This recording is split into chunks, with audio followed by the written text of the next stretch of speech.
എബ്രായ ലേഖനം 2-ാം അധ്യായം അതിൻ്റെ 2-ാമത്തെ വാക്യം ഞാൻ തന്നെ അങ്ങ് വായിച്ചു വിടാം. എബ്രായ ലേഖനം 2-ാം അധ്യായം 2-ാമത്തെ വാക്യം. അവിടെ ഇങ്ങനെ വായിക്കുന്നു: വചനം സ്ഥിരമായിരിക്കുകയും ഓരോരോ ലംഘനത്തിനും അനുസരണക്കേടിനും ന്യായമായ പ്രതിഫലം ലഭിക്കുകയും ചെയ്തു എങ്കിൽ.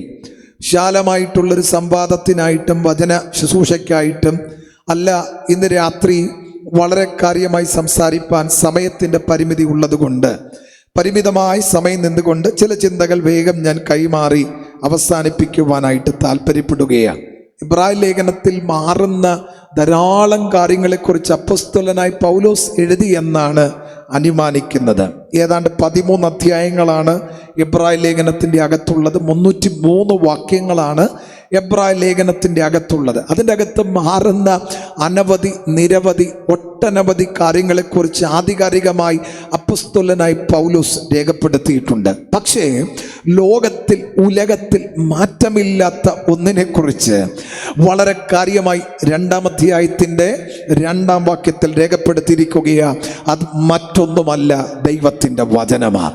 ഇന്ന് രാത്രി അങ്കണത്തിലായിരിക്കുന്ന എല്ലാവരും ചേർന്ന് പറയണം: ഈ ശബ്ദസീമയ്ക്കുള്ളിൽ മാറ്റമില്ലാത്ത ദൈവത്തിൻ്റെ വചനം കേൾക്കുന്ന മാന്യ ശ്രോതാക്കൾ എല്ലാവരും ഈ രാത്രി ചേർന്ന് പറയണം: അപ്പൻ മാറിപ്പോകും, അമ്മ മാറിപ്പോകും, ഇടവകക്കാർ മാറിപ്പോകും, ഒരുപക്ഷെ ഭർത്താവ് മാറിപ്പോകും, ഭാര്യ മാറിപ്പോകും, മക്കൾ മാറിപ്പോകും. പക്ഷെ മാറിപ്പോകാത്ത ഒന്നുണ്ട്. അതിൻ്റെ പേരാ ഇന്ന് രാത്രി ആ തലയ്ക്ക് മീതെ ഒന്ന് കരങ്ങൾ ഉയർത്തി ഒന്ന് ചേർന്ന് പറയാൻ എത്ര പേർക്ക് ആത്മാവിൽ നിയോഗമുണ്ട്? ദൈവത്തിൻ്റെ വചനമാണ്.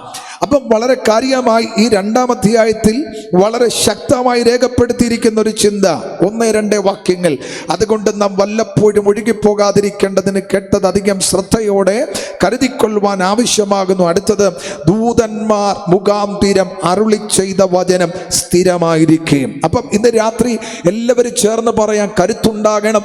ഇവിടെ എന്തൊക്കെ സംവിധാനങ്ങൾ മാറിയാലും, രാഷ്ട്രീയ ഭരണങ്ങൾ ഒരുപക്ഷെ മാറി എത്തപ്പെട്ടാലും, പാർട്ടികൾ മാറി ഭരിക്കപ്പെട്ടാലും, നിത്യോപയോഗ സാധനങ്ങൾക്ക് വില കൂടിയാലും കുറഞ്ഞാലും, കാലാവസ്ഥകൾക്ക് മാറ്റം വന്നാലും വന്നില്ലെങ്കിലും, ഒരുപക്ഷെ ഏതൊക്കെ സംവിധാനങ്ങളിലൂടെ ഇന്ന് രാത്രി കടന്നു പോയാലും, ഈ രാത്രി ദൈവത്തിൻ്റെ വചനം കരങ്ങളിലുള്ളവർ ഉണ്മയോടെ വിളിച്ചു പറയണം: ദൂതന്മാർ മുഖാന്തരം അരുളി ചെയ്ത ദൈവത്തിൻ്റെ വചനത്തിന് ഇന്ന് രാത്രി മാറ്റമില്ല.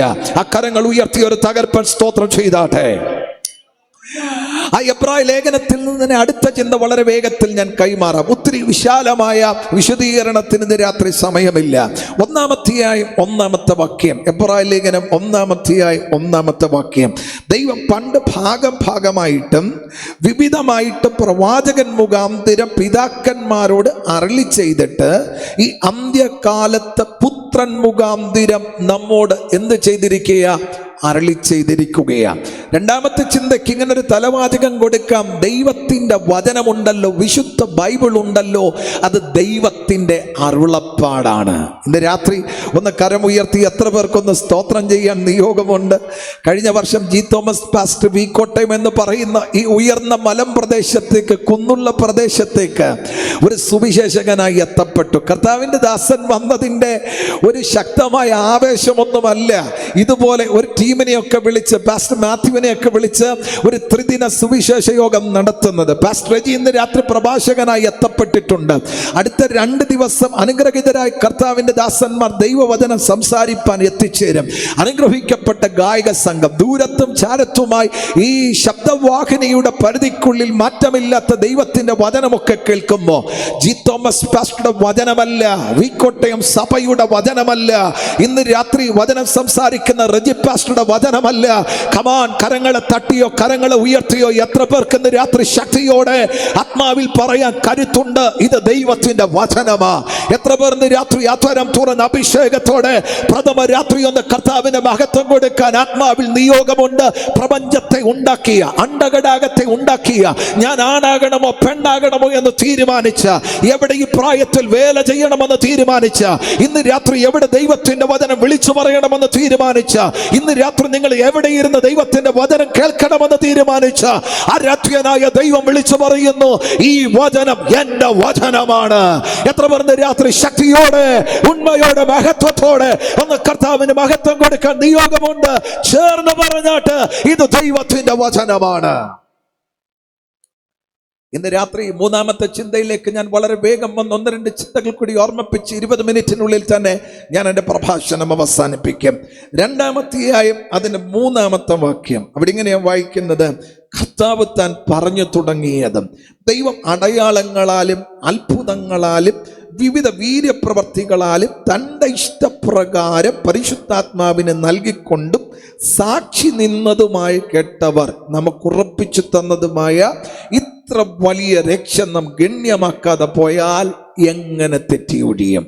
ഇന്ന് രാത്രി 2 ചിന്തകൾ ഞാൻ കൈമാറി. ദൈവത്തിൻ്റെ വചനത്തിന് മാറ്റമില്ല. അടുത്തൊരു ചിന്തയും ഇന്ന് രാത്രി ഞാൻ കൈമാറി. ഇത് ദൈവത്തിൻ്റെ അരുളപ്പാടാണ്. ജി തോമസ് പാസ്റ്റർ ശുശ്രൂഷിക്കുന്ന സഭയുടെ അങ്കണത്തിൽ ഇന്ന് രാത്രി മുഴങ്ങുന്ന ദൈവത്തിൻ്റെ വചനം ഒരു സാധാരണക്കാരനായി ദൈവത്തിൻ്റെ ദാസൻ പ്രഖ്യാപിക്കും. അതിനു മുൻപ് ഒരു ഉദ്ഘാടന പ്രസംഗം ഞാൻ നടത്തുകയാണ്.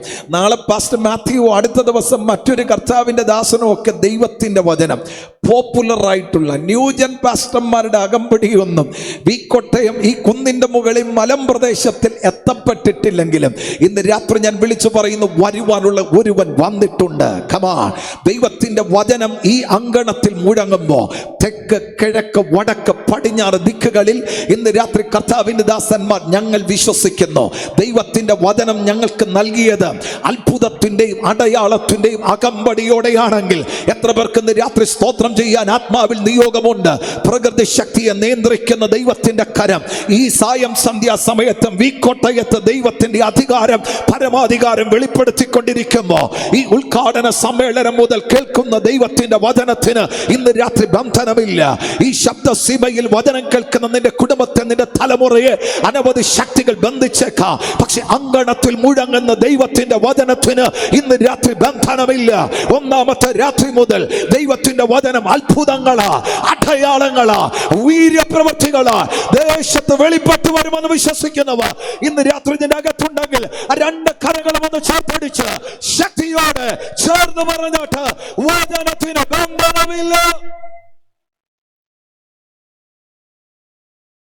4-ാമത്തെ ഒരു ചിന്ത കൂടി പറഞ്ഞ് ഞാൻ വചന ശുശ്രൂഷ അവസാനിപ്പിക്കാൻ പോകുകയാ.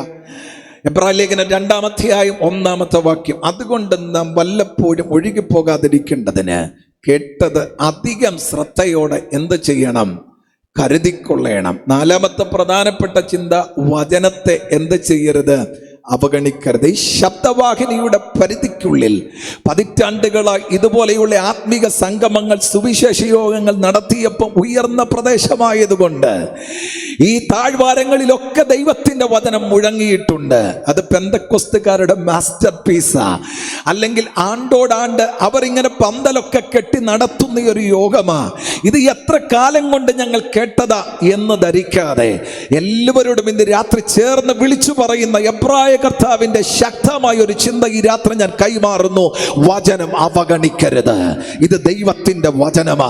എത്ര പേർ ഇന്ന് രാത്രി ആ കരങ്ങളൊന്ന് ഉയർത്തിയൊന്ന് ശക്തിയോടെ കർത്താവിന് സ്തോത്രം ചെയ്യുക. ആത്മാവിൽ നിയോഗമുണ്ട്. 2020 മാർച്ച് മുതൽ സമാനതകളില്ലാത്ത ഒരു കോവിഡ് പ്രതിസന്ധികൾ കടന്നു വന്നു. ഒരു കുഞ്ഞൻ വൈറസ്, നമ്മുടെ നഗ്നനേത്രങ്ങൾ കൊണ്ട് കാണാൻ കഴിയാത്ത വൈറസ്, ലക്ഷക്കണക്കിന് സാമ്പത്തികമായി ശക്തമായ ഉയർന്ന രാജ്യത്തിലുള്ള, അല്ല തീരെ താഴെയുള്ള രാജ്യത്തിലുള്ള അനവധി ആളുകളെ 6 അടി മണ്ണിന്റെ അടിത്തട്ടിലേക്ക് ഒതുക്കിയെങ്കിൽ ഇന്ന് രാത്രി ചേർന്ന് പറയാൻ എത്ര പേർക്ക് കരുത്തുണ്ട്? യേശുക്രിസ്തുവിന്റെ വരവിന് മുന്നോടിയായിട്ട് ധാരാളം അടയാളങ്ങൾ ദൈവവചനത്തിന്റെ അകത്ത് രേഖപ്പെടുത്തിയിരിക്കുമ്പോൾ മഹാമാരി, പകർച്ചവ്യാധി, ഇതൊക്കെ യേശുക്രിസ്തുവിന്റെ 2ാമത്തെ വരവിന് മുൻപുള്ള ലക്ഷണമാ. ഇന്ന് രാത്രിയിൽ ചേർന്ന് പറയാൻ എത്ര പേർക്ക് നിയോഗമുണ്ട്? രാജ്യം രാജ്യത്തോട് യുദ്ധം ചെയ്യുമ്പോൾ, ലോകം ലോകത്തോട് യുദ്ധം ചെയ്യുമ്പോൾ ഈ അങ്കണത്തിൽ കേൾക്കുന്ന ദൈവത്തിന്റെ വചനം അവഗണിക്കാതെ ഇന്ന് രാത്രി ഒരു വിപ്ലവ വാക്യം പറഞ്ഞ് ഞാൻ വേഗം അവസാനിപ്പിക്കാൻ പോകുക. മറ്റൊരുത്തനിലും രക്ഷയില്ല.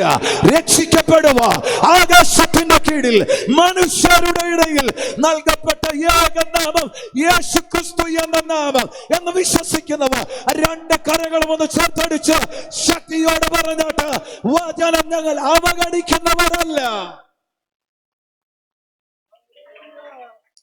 ഇന്ന് രാത്രി 4 ചിന്തകളാണ് ഞാൻ വളരെ വേഗത്തിൽ കൈമാറിയത്. 1, ദൈവത്തിന്റെ വചനത്തിന് മാറ്റമില്ല. 2, ഈ വിശുദ്ധ ഗ്രന്ഥമുണ്ടല്ലോ, ബൈബിൾ ഉണ്ടല്ലോ, ദൈവത്തിന്റെ അരുളപ്പാട്. 3-ാമത്തെ ചിന്ത, അത്ഭുതങ്ങളുടെയും അടയാളങ്ങളുടെയും അകമ്പടിയോടെയാ ദൈവത്തിന്റെ വചനം തൻ്റെ ജനത്തിന്റെ മേൽ ദൈവം ഏൽപ്പിച്ചത്. 4-ാമത്തെ പ്രധാനപ്പെട്ട ചിന്ത, ഈ വചനത്തെ എന്ത് ചെയ്യരുത്? അവഗണിക്കരുത്. പുരാവസ്തു ഗവേഷകന്മാർ വളരെ കൃത്യമായി വിളിച്ചു പറയുന്ന ഒരു പ്രധാനപ്പെട്ട ചിന്തയുണ്ട്. വചനം യാഥാർത്ഥ്യമാണ്. ഏതാണ്ട് 1456 ഓഗസ്റ്റ് 24 അച്ചടി യന്ത്രം ഗുട്ടൻബർഗ് കണ്ടുപിടിച്ചത്. പക്ഷെ ആ കണ്ടുപിടിച്ച ആ മനുഷ്യൻ ആദ്യം പ്രിന്റ് ചെയ്തത്, ഷാജി സാറേ എന്താ? വിശുദ്ധ ബൈബിളാണ്. ഇന്ത്യയിൽ ആദ്യം അച്ചടി യന്ത്രത്തിൽ അച്ചടിച്ച് പുറത്തിറക്കിയത് ദൈവത്തിന്റെ വചനമാണ്. ഏതാണ്ട് 600-700 കോടി ബൈബിൾ ഇതിനോടകം പ്രസിദ്ധീകരിച്ചിട്ടുണ്ട്. 700-ലധികം ഭാഷകളിൽ പരിവർത്തനം ചെയ്തിട്ടുണ്ട്. ഈ വചനത്തിന്റെ ശക്തികളെ ഇന്നലകളിൽ നിശ്ചലമാക്കാൻ അനവധി രാഷ്ട്രീയ ശക്തികൾ, അനവധി കമ്മ്യൂണിസം, അനവധി മതതീവ്രവാദികൾ എഴുന്നേറ്റപ്പോഴും ഇതിനെ തച്ചുടക്കാൻ കഴിയാതെ ഇന്നും ജൈത്രയാത്ര ഉലകത്തിൽ നടത്തുന്ന ഏക ഗ്രന്ഥമേതാ എന്ന് ചോദിച്ചാൽ ഒറ്റ വാക്കിൽ വിളിച്ചു പറയാൻ ഉണ്മയോടെ കരുത്തുണ്ട്. ഞങ്ങളുടെ മാറോട് ചേർത്ത് ഞങ്ങളുടെ കരങ്ങളിലിരിക്കുന്ന ദൈവത്തിന്റെ വചനമായി എന്ന് വിശ്വസിക്കുന്നവർ ഇന്ന് രാത്രി ഇതിന്റെ അകത്തുണ്ടെങ്കിൽ കമാൻ ഒന്ന് ചേർന്ന് പറഞ്ഞാട്ട്, ഈ വചനത്തിന് ശക്തിയുണ്ട്. പുരാവസ്തു ഗവേഷകന്മാർ വളരെ കാര്യമായി പുരാവസ്തുക്കൾ കണ്ടെത്തുന്ന ഒരു പ്രത്യേക കാലഘട്ടത്തിന്റെ അകത്ത് എബ്രഹാം ബീരൻ എന്ന് പറയുന്ന ഒരു മനുഷ്യൻ 1993 ഇസ്രയേലിൽ ഒരു ഖനനം നടത്തി. അന്ന് വരെ ആളുകൾ പറഞ്ഞു ബൈബിളിലെ കഥാപാത്രങ്ങൾ, പെട്ടകങ്ങൾ, രാജാക്കന്മാർ, സ്ഥലങ്ങൾ ഇതൊക്കെ സാങ്കല്പികമാണ്. അങ്ങനെ ഇസ്രയേലിൽ ഖനനം 1993 നടത്തുമ്പോൾ പൊങ്ങി വന്ന ഒരു കല്ലിൻ്റെ അകത്ത് ഒരു രാജാവിനെ കുറിച്ച് എഴുതിയിരിക്കുകയാ, ഇവൻ ദാവീദിന്റെ ഭവനത്തിൽ ഉള്ളവനാ. അപ്പം വളരെ കാര്യമായി ആ പുരാവസ്തു ഗവേഷകന്മാർ നിശ്ചയമായി അടിവരയിട്ട് ഉറപ്പിച്ചു, ദാവീദ് എന്ന് പറയുന്നത് ഒരു സാങ്കല്പിക കഥാപാത്രമല്ല, യാഥാർത്ഥ്യമായിരുന്നു. ക്രൈസ്തല്ലോ ഒന്നുകൂടി ശാസ്ത്രത്തിന്റെ പശ്ചാത്തലത്തിലേക്ക് എത്തപ്പെട്ട ഒത്തിരി ശാസ്ത്രത്തെ വളരെ കൃത്യമായി കഴിഞ്ഞ നൂറ്റാണ്ടുകളിൽ, കഴിഞ്ഞ പതിറ്റാണ്ടുകളിൽ ശാസ്ത്രജ്ഞന്മാർ കണ്ടെത്തിയ പല കണ്ടെത്തലുകളും ദൈവത്തിന്റെ വചനത്തിന്റെ അകത്ത്, ഇയ്യോബിന്റെ പുസ്തകത്തിന്റെ അകത്ത് നൂറ്റാണ്ടുകൾക്ക് മുമ്പേ വളരെ കൃത്യമായി രേഖപ്പെടുത്തിയിട്ടുണ്ട്. ഇയ്യോബിന്റെ പുസ്തകം 28-ാം അധ്യായത്തിൽ ഇങ്ങനൊരു വാക്യമുണ്ട്, വായുവിന് ഭാരമുണ്ട്. അടുത്ത പ്രധാനപ്പെട്ട ചിന്ത, വെള്ളത്തിന്റെ അളവ് നിശ്ചയിക്കുന്നവൻ അവൻ തന്നെ. അവൻ കാറ്റിനെ എന്ത് ചെയ്യുന്ന ദൈവമാ? തൂക്കി നോക്കുന്ന ദൈവമാ. അല്പ വർഷങ്ങൾക്ക് മുമ്പ്, ഏതാണ്ട് കുറെ കാലങ്ങൾക്ക് മുമ്പ് കാറ്റിന് ഭാരമുണ്ട്, വായുവിന് ഭാരമുണ്ട് എന്ന് ഇവിടെ ശാസ്ത്രം കണ്ടെത്തിയത്. എന്നാൽ വളരെ കാര്യമായി ഇയ്യോബിന്റെ പുസ്തകത്തിൽ കൃത്യമായി രേഖപ്പെടുത്തിയിരിക്കുകയാണ്. തീർന്നില്ല, ഈ വചനത്തിന്റെ അകത്ത് എന്തൊക്കെ പ്രവചനം എഴുതപ്പെട്ടിട്ടുണ്ടോ? യേശുക്രിസ്തുവിന്റെ കന്യകാ ജനനം, യേശുക്രിസ്തു ജനിക്കുന്നത് എങ്ങനെയാ, യേശുക്രിസ്തുവിന്റെ പരസ്യകാല ശുശ്രൂഷ എന്താ, യേശുക്രിസ്തുവിന്റെ മരണം എങ്ങനെയാ, യേശുക്രിസ്തുവിന്റെ അടക്കം എങ്ങനെയാ, യേശുക്രിസ്തുവിന്റെ ഉയർത്തെഴുന്നേൽപ്പ് എങ്ങനെയാ, ഇതൊക്കെ കൃത്യമായി പ്രവചനത്തിൽ എഴുതപ്പെട്ടത് കൃത്യമായി സംഭവിച്ചെങ്കിൽ ഇന്ന് രാത്രി കൃത്യമായി ഞങ്ങളുടെ സമൂലമായ അന്വേഷണത്തിൽ ഇന്ന് രാത്രി ഉള്ള ശബ്ദം മുഴുക്കിയെടുത്ത് വിളിച്ചു പറയും, വചനത്തെ പോലെ സത്യഗ്രന്ഥം വേറെയൊന്നും ലോകത്തിലില്ല. ഇന്ന് രാത്രി വിശ്വസിക്കുന്നവരുണ്ടെങ്കിൽ ഒന്ന് കരമുയർത്തി, ഒന്ന് ശക്തിയോടെ അതരം തുറന്ന് ആത്മാവിൽ ഈ രാത്രി ഒന്ന് സ്തോത്രം ചെയ്താട്ടെ. ഒരൊറ്റ ചിന്ത കൂടി പറഞ്ഞ് ഞാൻ അവസാനിപ്പിക്കാൻ പോകുകയാണ്. ഒരു ഫ്രഞ്ച് വിപ്ലവകാരി, ഒരു തത്വചിന്തകനായിരുന്നു വോൾട്ടയർ. അദ്ദേഹം ബൈബിളിനെതിരെ ശക്തമായി പീഡകളും പ്രതിസന്ധികളും അഴിച്ചുവിട്ടിയ ഒരു മനുഷ്യനാണ്. അദ്ദേഹം ഒരു കാലത്ത് ഇങ്ങനെ ഒരു പ്രസ്താവന പുറപ്പെടുവിച്ചു, വിശുദ്ധ ബൈബിൾ ഉണ്ടല്ലോ, വരും വർഷങ്ങളിൽ മ്യൂസിയത്തിൽ പോലും വെക്കാൻ ഇല്ലാത്ത നിലകളിൽ സമൂലമായി ഉന്മൂലനം ചെയ്യുമെന്ന് വോൾട്ടയർ, ആ തത്വചിന്തകൻ, ആ ഫ്രഞ്ച് വിപ്ലവകാരി ആക്രോശിച്ചപ്പോ അദ്ദേഹം ഒരു ദിവസം 6 അടി മണ്ണിന്റെ അടിത്തട്ടിലെ മൃത്യുവിലേക്ക്, അകാല മൃത്യുവിലേക്ക് കടന്നുപോയി. പക്ഷേ ചരിത്രം അവകാശപ്പെടുന്നത് ആ വോൾട്ടയറിന്റെ ഭവനം, താൻ താമസിച്ചിരുന്ന വീട് ബൈബിൾ സൊസൈറ്റി വിലയ്ക്ക് വാങ്ങി. ബൈബിൾ സൊസൈറ്റി വിലയ്ക്ക് വാങ്ങുക മാത്രമല്ല, ആ വീട്ടിൽ ലക്ഷക്കണക്കിന് കോടിക്കണക്കിന് ബൈബിൾ പ്രസിദ്ധീകരിച്ച് പുറത്തിറക്കുവാൻ സർവശക്തനായ ദൈവം ഇടയാക്കിയെങ്കിൽ ഈ കോട്ടയത്ത് 3 ദിവസം മുഴങ്ങുന്ന ദൈവത്തിന്റെ വചനം ചില കുടുംബങ്ങളുടെ ബന്ധനങ്ങൾ അടിക്കും, ചില തലമുറകളുടെ ശാപങ്ങൾ തട്ടിമാറ്റും, ചിലരുടെ പേര് ജീവന്റെ പുസ്തകത്തിന്റെ അകത്തെഴുതും. ദേശത്ത് മാത്രമല്ല, ഇന്ന് രാത്രി വചനം കേൾക്കാൻ അങ്കണത്തിൽ വന്നവർ, അടുത്ത ദിവസങ്ങളിൽ കടന്നു വന്നവർ, ഈ വചനത്തിന്റെ ശക്തി നിമിത്തം നിന്റെ കുടുംബത്തിൽ അത്ഭുതങ്ങൾ നടക്കും, അടയാളങ്ങൾ നടക്കും, വീര്യപ്രവർത്തികൾ നടക്കുമെന്ന് വിശ്വസിക്കുന്നവർ ഇന്ന് രാത്രി നിന്റെ അകത്തുണ്ടെങ്കിൽ 2 കരങ്ങളും ഒന്ന് ചേർത്തടിച്ച് ശക്തിയോടെ അല്പനിമിഷം ഒന്ന് ദൈവത്തെ ആരാധിച്ചോ. വചനത്തിന് ശക്തിയുണ്ട്.